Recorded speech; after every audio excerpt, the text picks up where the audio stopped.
Muaji korrik ka nisur fluksin e shtuar të pasagjerëve në portin detar të Vlorës. Gjatë kësaj të martë të ditës së parë të këtij muaji, 364 pasagjerë kanë mbritur me tragjetin e linjës Vlorë-Brindisi, gjithashtu edhe 77 automjete. Po ashtu, në bord kanë qenë edhe 47 anëtar të ekuipazhit, ndërsa autoritetet portuale konfirmojnë për televizionin 6+ nga Vlora se duket se ka nisur tashmë edhe fluksi, por kulmi do të shënohet në 15 ditëshin e 2 të muajit korrik dhe në fillim të muajit gusht, ku pritet që shumë shqiptarë, të cilët janë imigrantë në vendet e ndryshme të Bashkimit Evropian, por edhe shtetas të huaj, të zgjedhin Shqipërinë dhe Vlorën për të kaluar pushimet e tyre verore.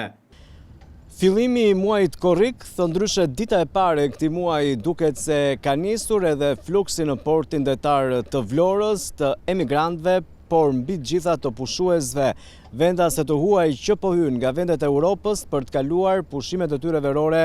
në Shqipëri. Megjithatë, autoritetet portuale thonë se numri pritet të rritet në 15 ditëshin e 2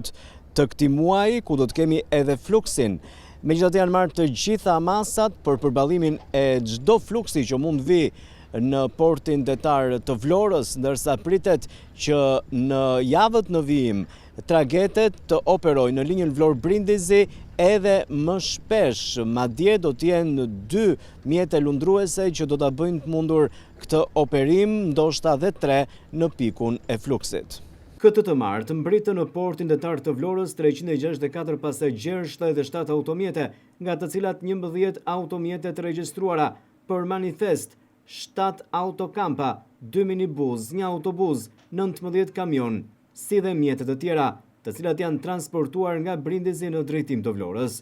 Autoritetet portuale thonë gjithashtu për televizionin 6+ nga Vlora se kanë marrë të gjitha masat për të përballuar fluksin e pritshëm, i cili do të nisë në 15 ditëshin e 2 të muajit korrik, por edhe muaji gusht do të shënojë gjithashtu një fluks në rritje të emigrantëve, por edhe të huajve, që nëpërmjet pikës së kalimit kufirit në portin detar të Vlorës do të hyjnë në vendin tonë.